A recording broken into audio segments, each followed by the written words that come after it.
Ahora todos los días en quepasa.cl presenta Ciudadanos.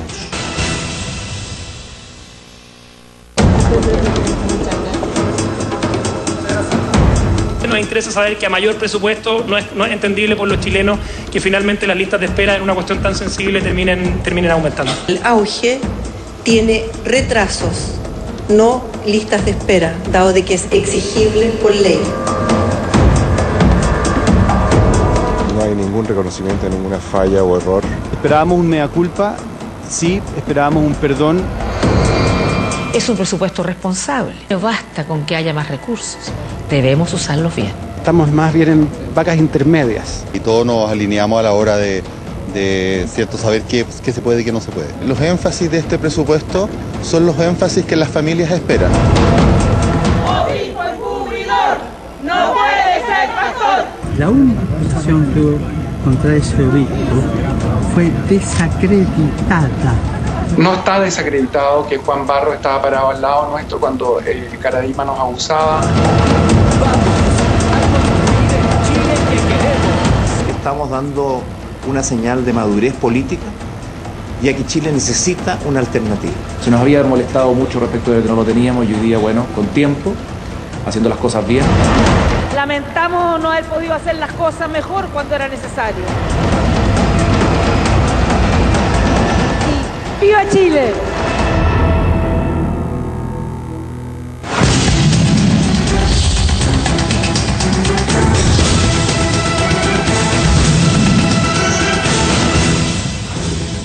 ¿Cómo están ustedes? Bienvenidos a Ciudadanos, el debate que abre cada semana en CNN Chile, en una fecha significativa para la democracia, hoy 5 de octubre, nada menos.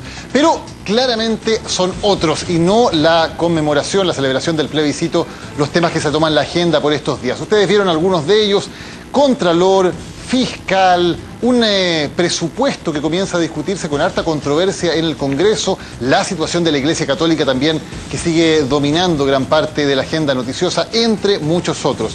Nombres de coaliciones políticas que se inventan, otros que son rechazados por el CERVEL, en fin, hay de todo. Estas son algunas de las frases destacadas que, como siempre, ustedes eligen cuál es la más llamativa, la más relevante o la más recordable de esta semana. Partimos con Aldo Cornejo, diputado de la Democracia Cristiana, que se quejó en el Congreso por la entrevista que hizo Televisión Nacional al expresidente de Bolivia, Carlos Mesa. Quiero saber si esos gastos fueron pagados por Televisión Nacional de Chile, y en el evento que así sea, me gustaría saber quién autoriza invitar con gastos pagados al señor Mesa al canal público que financiamos todos los chilenos. Bueno, no lo financiamos todos los chilenos de eso habrá que explicárselo al diputado Cornejo. Es un canal que se autofinancia y ese es precisamente uno de los temas de discusión acerca de Televisión Nacional. Otra frase no es propiamente de esta semana, pero se conoció esta semana. Ocurrió en verdad en el mes de mayo, cuando el Papa Francisco fue consultado por el entonces vocero de la Conferencia Episcopal en el marco de una reunión ahí informal donde iba a saludar a los fieles en el Vaticano por la situación de Osorno, donde, como sabemos, está la controversia por el obispo Juan Barros. La respuesta del Papa es realmente sorprendente y se conoció recién este viernes. No se dejen llevar de las narices de todos los zurdos que son los que armaron la cosa. Osorno sufre, sí, por tonta, porque no abre su corazón a lo que Dios dice. Palabras del Papa Francisco. El ministro de Hacienda, Rodrigo Valdés, también ocupó algunas figuras, podríamos decir, para hablar de la situación económica actual. Lo hizo en el programa Protagonistas de Canal 13. Bueno, primero conversando, tratando de convencer a todos que son momentos en que las vacas gordas no son tan gordas, tampoco son flacas, pero son vacas diet, como me dijeron por ahí. Y la presidenta Michelle Bachelet estuvo ayer en el llamado Caupolicanazo, esta celebración por el aniversario del plebiscito que además sirvió para recordar una celebración similar hace 2 años. Claro que en un contexto diferente. Esa vez Bachelet era la imparable candidata presidencial de la nueva mayoría. Hoy el panorama es bastante distinto. De todos modos, hubo palabras interesantes de la presidenta. Esto es lo que dijo. Debemos mostrar capacidad para derribar el muro de la desinformación y evitar los conflictos artificiales. Debemos abrir espacios de participación. Debemos actuar con la máxima transparencia. Un diputado, un papa, un ministro y una presidenta. Variado el menú que tenemos de frases de la semana que comenzamos a diseccionar junto a nuestros invitados Laura Albornoz, Hernán Larraín, Felipe Morandé, Alberto Mayor. Muchas gracias por acompañarnos. Buenas noches. Buenas noches. Alberto, parto por ti. ¿Cuál fue la frase de la semana? La frase por impacto me parece que es muy interesante, la del Papa, porque es una frase poco habitual en un Papa, porque no se esperaba de este Papa precisamente aquello, por una serie de razones. Hay una parte donde él dice que la gente no sufre porque quiere sufrir, digamos. Desde un punto de vista filosófico, el cristianismo, que es la doctrina fundamental, del sufrimiento, podría decirse que el Vaticano es el corazón de esa doctrina, por lo tanto preocuparse del sufrimiento es justamente el tema. Pero aún así me parece que no merece la frase de la semana, básicamente porque me parece que aquí están pasando cosas que en Chile son importantes, y una que me parece vital es cuando a la gente le cuesta entender cuál es su labor y cuáles son los criterios que debe ocupar. Hoy día mismo escuchaba a Ignacio Walker haciendo críticas a los proyectos del gobierno y uno no sabe dónde está parado, y aquí el diputado Aldo Cornejo dice dos cosas, una errónea y la otra inexacta argumentativamente. Dice primero que el canal Televisión Nacional recibe plata de todos los chilenos, que no es verdad, como dijo Daniel, y él debería saberlo, por cierto. Y en segundo lugar, me parece más importante, supongamos que recibiera plata, él dice que no puede ser que se financie a una contraparte de Chile para que dé su versión. Me parece muy grave que si el gobierno le diese dinero, si el Estado le diese dinero a Televisión Nacional, el sentido sería justamente tener libertad de expresión y tener diversidad informativa, no que tuviera una sola línea, y por tanto sería muy importante y no contraproducente, todo el contrario, favorable para nuestra democracia, en un juicio como este tener la otra versión adecuadamente cubierta. Por tanto, me parece que en un caso se equivoca en información que debería saber, y en otro lado comete un atentado contra la libertad de expresión, creyendo defender los intereses del país. ¿Felipe? Bueno, yo creo que el término de las vacas diet del ministro de Hacienda es muy llamativo, porque da cuenta de un reconocimiento de que la economía no va por buen camino, está estancada, no está cayendo, pero está estancada virtualmente, y eso es una cosa que debería preocuparnos, más allá de lo ingenioso que puede ser el término, porque se necesita mucha gestión de parte del gobierno, ampliamente definidas las políticas como para sacar al país del estancamiento. No es solo tener un presupuesto más austero, que tampoco lo es tanto, sino que además un rediseño de todo lo que son las políticas para de nuevo reencantar la inversión privada, que es la variable que hoy día tiene deprimida a la economía, por lo menos desde el punto de vista de la demanda. Entonces esa frase yo creo que es la más interesante de todas. ¿Laura? No, yo me quedo con la frase del Papa, porque me parece, desde todo punto de vista, si fueron verdaderas, aún dicho en un contexto en el mes de mayo, han pasado ciertos meses, a lo mejor él no estaba debidamente enterado. Ayer escuché a Monseñor Monte tratar de añadir esta idea de que quizá el Papa no tenía todos los antecedentes a su haber, o fue mal informado de parte de Santiago. Yo creo que la Iglesia cumplió a propósito que estamos en el aniversario del triunfo del no, un rol muy importante en la defensa de los derechos humanos en dictadura, y sigue siendo, por lo menos mi Iglesia, la Iglesia de los trabajadores, la Iglesia de los pobres, la Iglesia de Berrío, que está en la chimba, del Pepe Aldunate, que se recuperó de una fuerte enfermedad, de Mariano Puga. Sigue siendo la Iglesia de los trabajadores. Yo creo que la deja muy mal representada, no solamente los dichos del Papa, de quien efectivamente se tenía una distinta esperanza por ser jesuita, por haber tenido posturas de mayor austeridad, de mayor apertura a ciertos temas, que él efectivamente salga con esta alusión. Y porque yo creo que aquí en Chile ha habido grandes cómplices del caso de Caradima y otros casos de abuso sexual, y uno de ellos fue el cardenal obispo de Santiago, el cardenal Errázuri, que amparó, o tuvo vinculaciones con este caso y que estuvo declarando incluso el otro día con una declaración bastante sui generis, fueron a tomarle declaración como otras autoridades en su casa y él no tuvo ni siquiera un acto de reconocimiento frente a las víctimas. A mí me parece que el abuso sexual de los jóvenes y los niños es un tema de total trascendencia en Chile, que es cometido habitualmente por gente cercana y también por personas que tienen potestad y autoridad como la iglesia o como los curas. A mí me parece que es de total gravedad las palabras del Papa. Yo esperaría luego una rectificación del mismo, pero de partida un mea culpa de la curia eclesiástica de nuestro país, que nuevamente nos desilusiona cuando tiene que ir a reconocer y pedir perdón. Me llama la atención efectivamente la frase del Papa. Creo que va en contra de la imagen que nos habíamos ido construyendo de él, y en un tema tan sensible para todo el mundo, pero en particular para la iglesia chilena y además para los osorninos. Me llama también la frase de la presidenta, esa arenga que hace en el caupolicanazo de ayer. Con todo me parece más interesante la frase donde ella asume que se han cometido errores. Creo que eso habla un poquito mejor de la sintonía que tiene que tener la presidenta. Pero me voy a quedar con el ministro Valdés, porque creo que el tema más importante, tal vez no el más polémico, tiene que ver con la ley de presupuesto que estamos discutiendo, tiene que ver con que la economía hoy día volvimos a tener noticias de una corrección, ¿cierto?, a la baja. Por lo tanto, hay menos recursos. Hemos estado discutiendo a propósito de la ley de presupuesto de gratuidad. Tampoco están, digamos, todos los recursos y probablemente los instrumentos que se están planteando no parecen ser los mejores. Creo que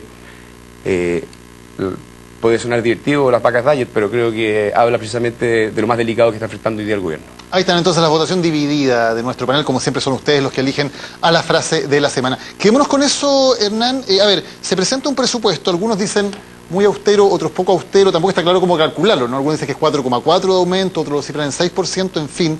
Y además están estas cifras económicas que tal vez dan cuenta de una realidad mixta. Por un lado tenemos que hoy día se baja la proyección del crecimiento, un IMASEC muy débil de 1,1%, pero también vemos cifras del desempleo que siguen siendo bastante buenas. Estamos en crisis, ¿qué tan grave es realmente la situación y cómo enfrentarla políticamente? Hay una distinción respecto, digamos, de la economía y la crisis. Evidentemente lo que queda aquí es un frenazo, ¿cierto? El país llevaba un cierto tranco y hoy día es probable que este año no estemos bajo el 2. Esa es la realidad, digamos. Y eso lo que genera es una serie de problemas. Por de pronto, el incumplimiento del programa de gobierno. Aquí hay una serie de compromisos que asumió la presidenta Bachelet que no se van a hacer cargo. Y eso obviamente que afecta al gobierno, pero afecta a toda la clase política. Por otro lado, efectivamente el desempleo se ha mantenido estable y esperemos que así sea, digamos, en adelante. Temo que deberíamos tener malas noticias. Es difícil sostener esto demasiado así en el tiempo. Y creo que el presupuesto y la reforma, y podemos hablar de la reforma de la gratuidad y la fórmula que presentó el gobierno, y la reforma laboral que se está discutiendo en el Congreso, confirman que aquí hubo un cambio de jugadores, ¿cierto?, de la moneda y el Ministerio de Hacienda, pero la hoja de ruta sigue siendo la misma, las reformas siguen siendo las mismas, y aunque haya menos recursos, la ruta sigue siendo igual. Y creo que vamos a enfrentarnos a un problema que nos está hoy día exigiendo la economía, que es reaccionar, y sin embargo el gobierno no da su...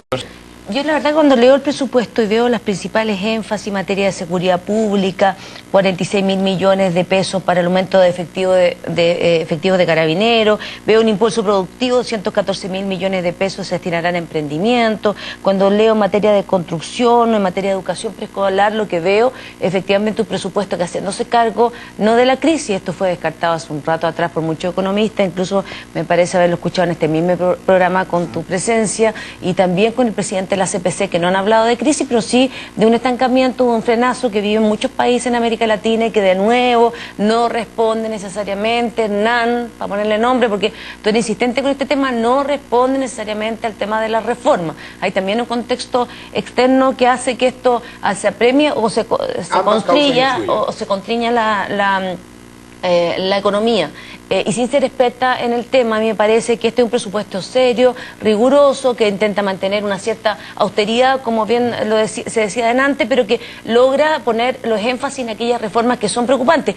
Yo te quiero recordar además que muchas de estas reformas no tienen necesariamente impacto económico, más son de voluntad política o de querer hacer las cosas y la actitud de generar un diálogo social que permita entre el gobierno, el sector empresarial y los trabajadores también poder avanzar en calidad social o en calidad de diálogo. Yo siento que cuando nosotros nos negamos y le echamos la culpa, por ejemplo, a la reforma laboral, que ya desde mi punto de vista, y aunque mañana me pagan en un WhatsApp, yo encuentro que es pobre porque solamente se refiere a los derechos colectivos de los trabajadores y no modifican nada el contrato individual y los tipos de contrato que contempla el Código del Trabajo, que ya es pobre, pero aún así se valora respecto a los derechos colectivos, no logro entender cómo no es posible tener una actitud que no sea alertar sobre un posible frenazo y no fomentar lo que se espera, que es el diálogo entre las partes. Vamos por acá, austeridad. ¿Se necesita o no se necesita austeridad en este presupuesto en primer lugar? Y es correcto el énfasis. A mí me parece que lo importante es que los gobiernos sean consistentes. A mí me parece que el presupuesto tiene varias inconsistencias. Primero, no me parece bueno que se llegue a la discusión de temas importantes en el presupuesto.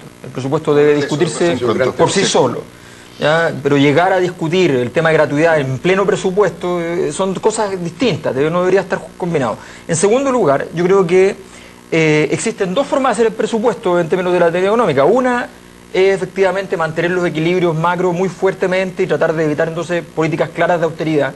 Y la otra es decir, no, nosotros peguémosle un impacto importante al crecimiento desde el gasto público y apliquemos políticas keynesianas, ¿ya? E impulsemos el crecimiento desde el gasto público. Pues bien, el camino del medio no existe. Y el gobierno nuevamente, igual que lo que pasa en gratuidad, lo que pasa en muchas cosas, va y elige el camino del medio, ese camino que no existe, que es como un poco de austeridad pero con un poco más de gasto.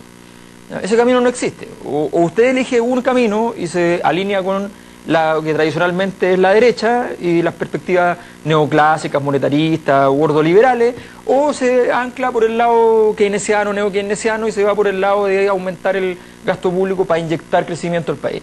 Lo del medio no existe. Entonces a mí me parece que en ese sentido un presupuesto nuevamente que cae lo mismo que le ha pasado con todas las reformas, que es tratar de inventar algo para no quedar mal con uno y con otro y generar un escenario muy confuso.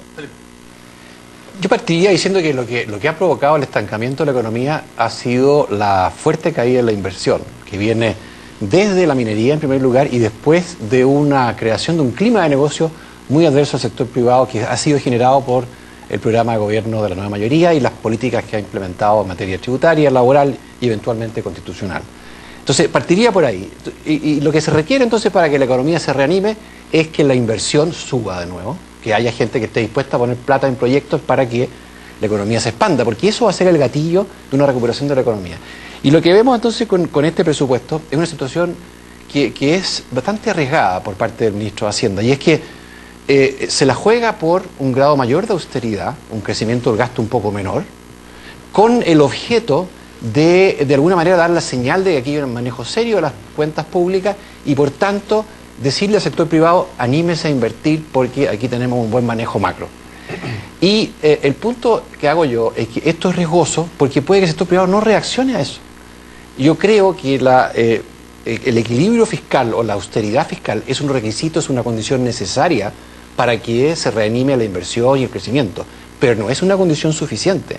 Hay muchas otras cosas que hacer para que la inversión vuelva a crecer, como por ejemplo, hay que revisar la reforma tributaria, y el ministro ha dicho que lo va a hacer, pero yo creo que hay que hacer una cosa más profunda de lo que ha planteado él, y ciertamente, a diferencia de lo que dice Laura, hay que también revisar la reforma laboral. Uno cuando conversa con los empresarios de distintos tamaños, no estoy hablando de los hombres, hay realmente una preocupación muy seria en términos de cómo se van a desarrollar las relaciones laborales una vez que esté implementada esta reforma.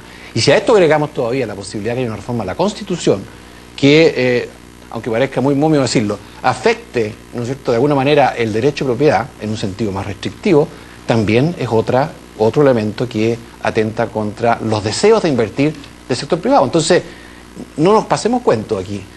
Hay un riesgo porque podemos quedarnos con un gasto que crece poco en términos relativos y no estimula la economía, con la esperanza de que se reanime el gasto privado por el lado de la inversión y que eso no ocurra porque hay otras cosas que están pasando que impiden que la inversión de verdad y los inversionistas en particular se reencanten con lo que puede ser la economía chilena.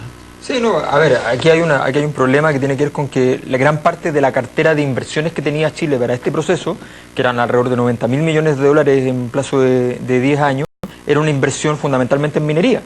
Y eso era tan simple como que dependía del guarismo en donde estuviera el precio del cobre, y se proyectó eso a 3.6, y hoy día estamos bastante bajo los 3 dólares, y resulta que obviamente, naturalmente, esos proyectos se postergaron al menos, si es que acaso no se van a hacer. Entonces, evidentemente, y ahí hay un problema de que durante el tiempo de las vacas gordas nosotros no hicimos ninguna transformación productiva para estar preparados para algo que iba a acontecer, que era el fin del ciclo de materias primas, porque podía durar 5 años más, 5 años menos, podíamos tener mucha suerte o poca suerte, pero resulta que iba a terminar. Y nosotros no hicimos nada durante todo ese proceso, nada, no aumentamos valor en nuestra economía, no somos capaces de hacer una cañería de cobre, no somos capaces de prácticamente nada, y resulta que frente a eso nos encontramos con una situación que hoy día nos hace muy difícil, porque además no hicimos la reforma educacional a tiempo. Estamos discutiendo hoy día una reforma educacional, cuando la reforma educacional la debimos hacer cuando estábamos con plata, estábamos fértiles, pero resulta que, ¿qué es lo que decía nuestro ministro de Hacienda? El ministro Velasco decía, guardemos la plata en el exterior, ¿ya? O sea, el ministro trabajó de cajero, ¿ya? Entonces tenemos la contraposición de dos ideas. Uno dice que no se debió al factor minero, que lo toma como relativo, más que nada en frenar una inversión, y otro que dice que sí, el factor minero influyó. De hecho, hay para el cierre de varias faenas y proyectos mineros justamente por la baja del precio del cobre. Eso debería saberlo usted además como experto en el tema. Entonces, y con los despidos también masivos de muchos trabajadores en muchas mineras, donde han bajado justamente la expectativa de la inversión por ese factor. Entonces a mí me pasa que yo la verdad es que para poder dialogar seriamente y poder transmitir a los ciudadanos una impresión correcta de lo que lo piensan los distintos sectores políticos, yo llamaría a hablar con honestidad y a decir y reconocer si efectivamente la posición es de momiaje o es de una actitud conservadora de no querer transformarlo nada porque el status quo nos conviene a un cierto sector de la población, decirlo y reconocerlo. Yo soy momio y como soy momio no quiero avances, pero ¿cómo no va a ser posible entonces que nosotros podamos, si eso no es, nosotros podamos efectivamente dialogar y decir, no nos parece aberrante que en el país en el que estamos hoy día efectivamente no exista la posibilidad de que los trabajadores negocien colectivamente? ¿Cómo va a ser posible en este país, en este siglo, atendido a ver las cifras de los países evolucionados, más avanzados, que tienen índice de participación sindical mucho mayor, ver que algo está pasando en el ámbito de las relaciones laborales? ¿Por qué no podemos fomentar el diálogo social en vez de solamente negarlo y arrinconarse en la posición más extrema? Yo la verdad es que he visto incluso mucha más disposición al diálogo, siempre juicio de que tiene el otro día en una cena al presidente de la CPC, Salas, tiene una posición más favorable a escuchar, a dialogar. Yo creo que eso es lo que hace falta al país de forma más honesta, sin tratar de sacar. Yo creo que en cierta forma el mérito de Bachelet, pese a todo, fíjate que de las encuestas y este reconocimiento que uno le puede gustar más o menos respecto a su estilo de liderazgo, pero hay una intención por tratar de poner temas en la mesa que abran el debate nacional, que no se había visto antes. Yo creo que reformas estructurales son interesantes. Está bien que haya un espíritu reformista y hay muchas cosas que cambiar, no cabe duda. La pregunta es si las reformas que la presidenta ha ido impulsando, algunas de ellas ya sacando, son reformas que efectivamente están contribuyendo a los objetivos de su programa, por de pronto. Y eso ya me parece discutible. El 79%, perdón, de quienes pagan la reforma tributaria, según una información que salió, es del 1% más rico del país. Por de pronto yo considero que eso es un avance, ¿no? Que estén pagando los que más tienen. Está bien, me parece un principio de justicia de lo que hay detrás de eso, pero veamos el conjunto de la reforma. De hecho, una gran mayoría de los chilenos lo que están haciendo hoy día no solo es desaprobar a la presidenta, que hoy día, dicho sea, la moneda celebraba, digamos, que 1 de cada 4 chilenos estaba apoyando el gobierno, sino más bien lo que está pasando con la reforma, la aprobación de las personas respecto de las reformas que ella está dando. Muchos analistas han señalado que efectivamente hay incertidumbre respecto de la inversión producto de la reforma.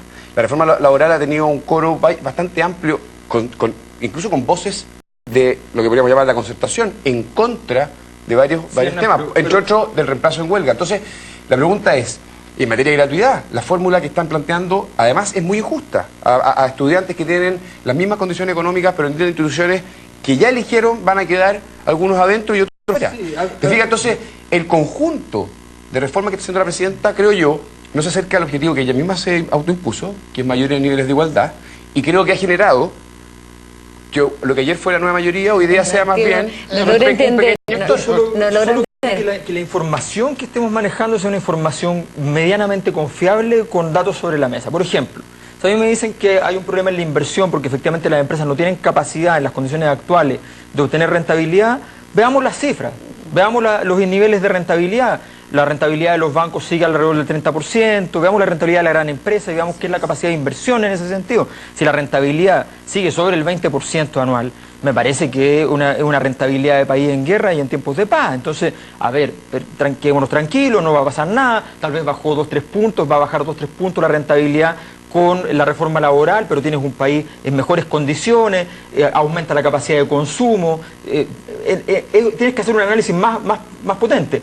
Si el problema está en las empresas de tamaño medio, ¿ya? En la mediana empresa, en la pequeña empresa, en la microempresa, si ese problema está allí, tienes que hacer una reforma productiva importante, porque esas empresas, el gran problema no es cuánto les cuesta el trabajo, sino el gran problema es que ellos tienen normalmente monocliente. La pequeña y la microempresa son casi todas monoclientes y trabajan para grandes compañías que en el fondo tienen tercerizada la labor con ellos y por tanto son en realidad organismos de empleo de la gran empresa. Entonces tienes que buscar los mecanismos para regular eso.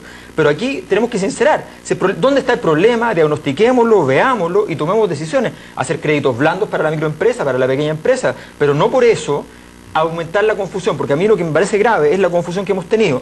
Nos dijeron, resulta que estábamos afectando a la clase media porque se iban a cerrar sus colegios. ¿Ya? Se cerró uno de mil, ¿ya? Con la reforma. Nos dijeron que la reforma afectaba a las clases medias. El Banco Mundial saca la reforma tributaria afectaba a las clases medias. El Banco Mundial saca un informe que dice el 79% de la reforma lo paga el 1% de los chilenos. Entonces, el problema es que nos han estado mintiendo y eso también es muy grave. A mí me parece que el gobierno lo ha hecho mal, pero otra cosa es que además le estén poniendo sobre la mesa, ¿ya? Un conjunto de mentiras. Felipe. Bueno, yo creo que si el 70% de la población rechaza las reformas, no creo que estén todos siendo engañados, porque sería suponer que la gente sería suponer que la gente es tonta y que no entiende los problemas, y yo no creo que sea así. Y viceversa, cuando decían lo contrario, ustedes decían lo otro que quería agregar respecto a lo laboral es que no se trata de no tener reformas, sino que de tener reformas que ataquen los problemas que hoy día enfrentan los mercados laborales en todo el mundo, como por ejemplo el trato de las jornadas parciales. O la incorporación de la mujer al trabajo. En Chile estamos muy atrás en eso. Y tendría que haber una política mucho más proactiva en esa materia. La flexibilidad en la negociación, que no tiene por qué ser solamente el salario, puede negociarse también los turnos, pueden negociarse los beneficios de otra índole. Hay muchas cosas en materia laboral que pueden ser objeto de una reforma y no necesariamente centrarse en esta disputa, que es un juego suma cero por lo demás, entre los empleadores y los trabajadores. Y un último dato que quería agregar, que me olvidé decir delante. Los números están respecto de lo que está pasando. O sea, cuando uno mira los datos de inversión, ve que están cayendo. No, la inversión, ve la tasa de ganancia, la tasa de retorno. Pero es que, escúchame, si aquí tú no puedes poner una pistola al pecho a alguien para que invierta. Esa persona va a invertir la medida que tenga una ganancia esperada en comparación con lo que pudiera hacer con esa plata en otras actividades. Si no, cambiemos, no, eliminemos la economía de mercado y pasemos a una economía del Estado. Y lo último que quería decir es que se me olvidó decir de nada. Es una buena idea en todo caso. Sí, es que en el presupuesto hay una cosa que no es menor, ¿eh? Como lo más fácil de ajustar cuando uno empieza a perseguir una política austera son los gastos de capital, lo que tenemos para el próximo año es una caída en la inversión pública de 2,4%, lo que es bastante alarmante, porque justamente lo que está bajo hoy día es la inversión, y vemos que lo que está haciendo el gobierno es bajar la inversión pública. Vamos a la pausa y ya volvemos con más. Esto es Ciudadanos en CNN Chile.